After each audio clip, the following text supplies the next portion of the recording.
ಪ್ರತಿದಿ foundation ವತಿಯಿಂದ ಬೆಂಗಳೂರಿನ ಅರಮನೆ ಮೈದಾನದ ಗೇಟ್ ನಂಬರ್ 9ರಲ್ಲಿ ಉಚಿತ ಆರೋಗ್ಯ ತಪಾಸಣಾ ಶಿಬಿರ ಆರಂಭವಾಗಿದೆ. ಆರೋಗ್ಯ ಸೇವೆಗಳು ಪ್ರತಿಯೊಬ್ಬರಿಗೂ ತಲುಪಬೇಕು ಅನ್ನೋ ಉದ್ದೇಶದಿಂದ ವೈದ್ಯರ ತಂಡ ಸೇರಿ ಆಯೋಜಿಸಿರುವ ಈ ಬೃಹತ್ ಹೆಲ್ತ್ ಎಕ್ಸ್ಪೋಗೆ ಆರೋಗ್ಯ ಸಚಿವ ದಿನೇಶ್ ಗುಂಡೂರಾವ್ ಚಾಲನೆ ನೀಡಿದ್ದಾರೆ. ಪ್ರತಿಯೊಬ್ಬರಲ್ಲೂ ಉತ್ತಮ ಆರೋಗ್ಯದ ಬಗ್ಗೆ ಕಾಳಜಿ ಮತ್ತು ಜಾಗೃತಿ ಮೂಡಿಸೋದಕ್ಕೆ ಈ ಎಕ್ಸ್ಪೋ ಆಯೋಜಿಸಲಾಗಿದೆ.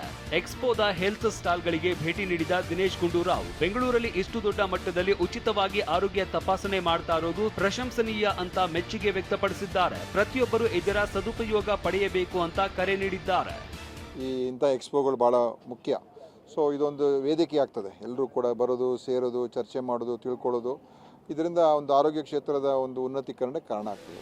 ಇನ್ನು ಸ್ವಸ್ಥ ಕರ್ನಾಟಕ ಥೀಮ್ ಅಡಿಯಲ್ಲಿ ನಡೀತಾ ಇರುವ ಎಕ್ಸ್ಪೋದಲ್ಲಿ ಬೆಂಗಳೂರಿನ ಪ್ರತಿಷ್ಠಿತ ಆಸ್ಪತ್ರೆಗಳ ನುರಿತ ವೈದ್ಯರು, ನರ್ಸ್ಗಳ ತಂಡ ಆರೋಗ್ಯ ತಪಾಸಣೆ ನಡೆಸಲಿದೆ. ರಕ್ತ ಪರೀಕ್ಷೆ, ಸ್ತನ ಕ್ಯಾನ್ಸರ್ ಪತ್ತೆ, ಹಲ್ಲು ಸಂಬಂಧಿತ ಕಾಯಿಲೆಗಳು ಸೇರಿದಂತೆ ಹಲವು ರೀತಿಯ ಆರೋಗ್ಯ ತಪಾಸಣೆಗಳನ್ನ ಉಚಿತವಾಗಿ ನಡೆಸಲಾಗ್ತಾ ಇದೆ. ಈ ಬಗ್ಗೆ ಮಾತನಾಡಿದ ಪ್ರತಿದಿ ಫೌಂಡೇಶನ್ ಅಧ್ಯಕ್ಷೆ ಪ್ರಜ್ವಲಾ ರಾಜ್, ಶನಿವಾರ ಕೂಡ ಈ ಹೆಲ್ತ್ ಎಕ್ಸ್ಪೋ ನಡೆಯುತ್ತೆ, ಜನ ಸದುಪಯೋಗ ಪಡಿಸಿಕೊಳ್ಳಿ ಅಂತ ಮನವಿ ಮಾಡಿದ್ದಾರೆ. ಸೊ ಇವತ್ತು ಮತ್ತು ನಾಳೆ ನಡೆಯುತ್ತೆ ಪ್ಯಾಲೇಸ್ ಗ್ರೌಂಡ್ಸ್ ಗೇಟ್ ನಂಬರ್ 9ರಲ್ಲಿ. ದಯವಿಟ್ಟು ಸಾರ್ವಜನಿಕರು ಸದುಪಯೋಗ ಪಡಿಸಿಕೊಳ್ಳಿ.